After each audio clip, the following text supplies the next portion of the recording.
Welcome back to this week's special edition of NCBA's Cattlemen to Cattlemen. I'm talking about Asian beef trade with U.S. beef industry leaders, and now we're turning our focus to Taiwan.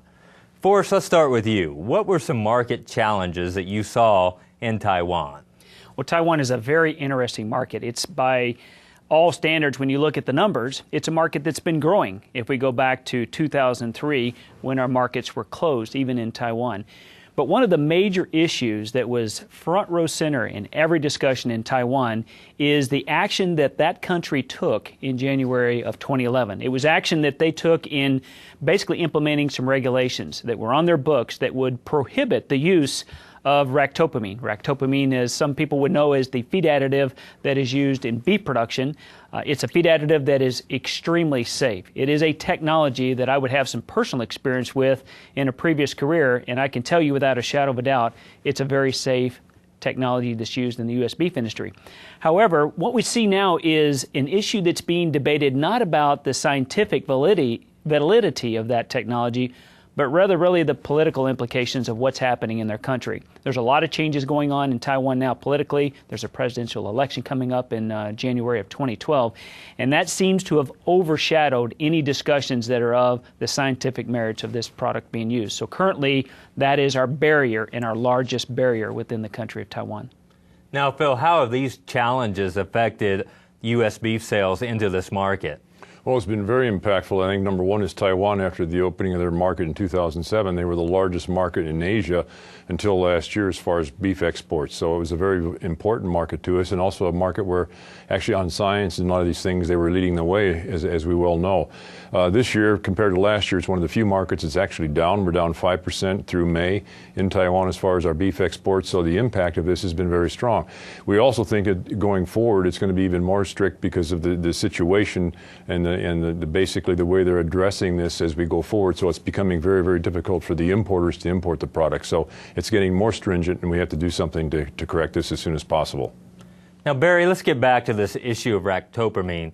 I understand that Codex recently had a meeting where they considered establishing guidelines for ractopamine in livestock feed. Can you explain, first of all, what is Codex, and then what the outcome was of that meeting? Okay, yeah. Codex is an international body, a scientific body that evaluates animal health products. They do that in a way that they have a scientific team that evaluates the risk assessment programs. They look at the attributes of the products, and then they establish limits that they recommend that countries use for both export and import and their domestic use. So it's really a governing body that's a voluntary body that is trying to bring standardization to that element in the marketplace internationally. The ramifications of what happened at the last meeting are disappointing to us. This is the third time that the body has looked at ractopamine to approve it. It has passed now 3 times their scientific committee.